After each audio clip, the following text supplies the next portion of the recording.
PlayStation finally dropped the PS5 Pro, and of course, nobody's happy. And that includes me. And I'm probably one of the biggest PlayStation shills out there. And I don't even like the new console. It's not because the technology behind it is trash or anything. It's just because I saw the price, and I'm pretty sure everyone hated it. The price they decided to charge for the new console was going to be $700. And it doesn't even include the stand or the disc drive. So if you want to keep using your disc that you've been collecting since the launch of the PS5, it'll cost you about $70. Or if you want your fancy PS5 Pro to stand taller than the bank account you have after making this purchase, the stand that should have been included with the console will cost you another $30. So in reality, the real price if you want to add all those other features is roughly around $800. Which is just an outrageous price if you ask me. Like, why are you treating your consumers like this? Next thing you know, the Best Buy employee is going to be trained to say, would you like to upgrade this to the Elite Gamer Starter Edition? Which basically means they're just going to charge me for the power cables and the HDMI cables that should have came standard with the purchase of this console. Like $800, you might as well buy 2 Steam Decks so you and a buddy can game together. Or if you're a solo gamer, you can just buy the ROG Ally. At least with those purchases, you can get a full console with a controller and a screen for basically the same price as the PS5 Pro. I just can't believe that this console that you pay $700 doesn't even come with a stand. Like, what the fuck are we supposed to put this on? Like the stack of cash that Sony thinks we have lying around to buy this damn console? But let's just say you're interested in buying this console for whatever reason. What justifies the need for such a big price tag? Well, under the hood, of course, you get a better GPU, which means some of your games will be handled at a higher FPS and also at a higher resolution as well. You'll also get access to more advanced versions of ray tracing to better reflect on the decision you made after you purchase this thing. And then their new fancy gimmick called the AI-driven upscaling they call PSSR. This technology basically lets you upscale some of the games by letting AI add some textures to make it look like it's more HD without sacrificing any FPS. The PC gang already has this tech. Nvidia calls this DLSS, and then AMD calls this FSR. So now the consoles are finally at least somewhat on par with the PC gang. The goal of the PS5 Pro is to basically give players a gaming experience without compromise. Instead of having players choose between fidelity mode and performance mode, the PS5 Pro wants you to kind of do both without choosing one or the other,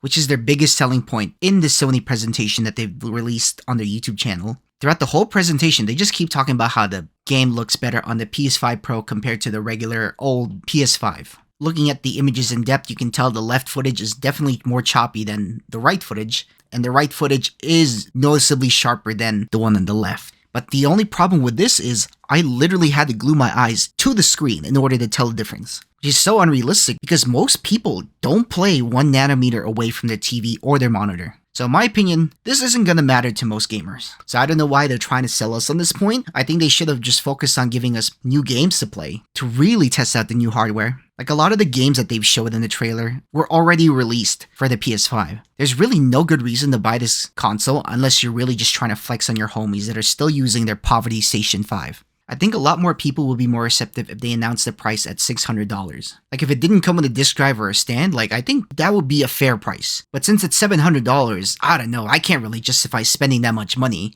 and having it missing features like a disc drive or a stand. What probably would have justified that $700 price tag for me was probably an additional feature that they've probably yet to reveal to us. During that whole presentation, I was hoping that Sony was going to drop the biggest bombshell in that video, which was the PS5 Pro is going to be capable of backwards compatibility with either the PS3 or PS2 titles. If that was the case, I would be jumping in the air for excitement because there are so many titles I wanted to play from the PS3 era that I can only play by streaming them from that PlayStation Cloud service thingy. Like, just imagine being able to play a lot of those PS3 or PS2 games that you've been accumulating all these years and having them being upscaled with the new PSSR technology. Like, it would be kind of cool to see those older graphics get upscaled to at least somewhat newer graphics. And if that was the case, I think $700 would be fairly reasonable. Now I won't have to wait for that Splinter Cell remake. I can just literally just play the Splinter Cell trilogy that they've released for the PS3. Plus, all those used game stores, they might just have a surge in their sales just because there's more of a need for retro games.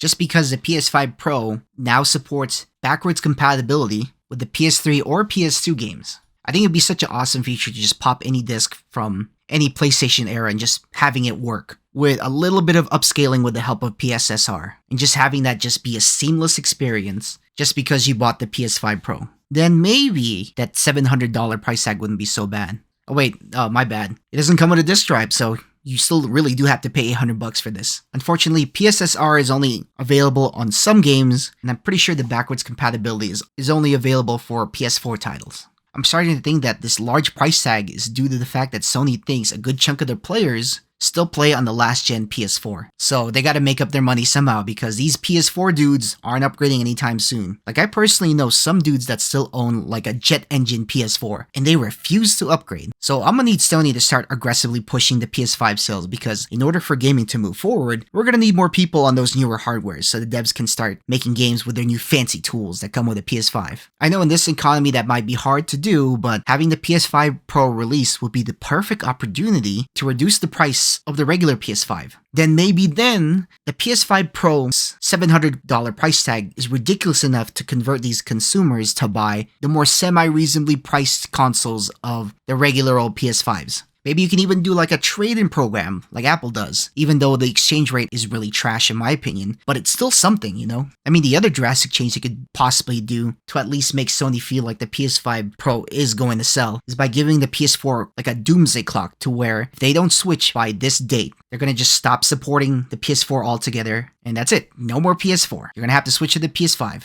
I know this option might seem harsh and unreasonable. Like, I understand why people won't buy a PS5 because it's honestly not a justifiable purchase for many individuals. But we have rarely gotten any games that are visually stunning or push the hardware limits of the PS5. It seems like a lot of the developers are still catering to the PS4. Like, I have a feeling that the devs really want to continue pushing the envelope for gaming, but they're still tied to making games for the older tech like the PS4. And since we're trying to justify the existence of the PS5 Pro, I still think the best course of action from this negative reception is just to price cut the PS5 consoles. So at least we can turn some positive from this negative announcement that the console is $700. I also think it's no coincidence that the disk drives are getting phased out in this recent release. Because in my opinion, I think Sony is really trying to maximize their profits from their online stores. Because in all my years of just creeping through the PlayStation stores, I've noticed that they've gotten pretty aggressive with some of their sales. And whenever I go through stores, sometimes it's very rare for me to see a physical copy go on sale compared to the digital versions now. But what's cool about buying physical copies is that I can usually circumvent this issue by buying used games either through GameStop or even like those marketplace sites. But since Sony decided to release the discless version of their Pro console, I'm probably going to be less likely to buy a disc from now on just because of the price, which is $80 to get a disc drive.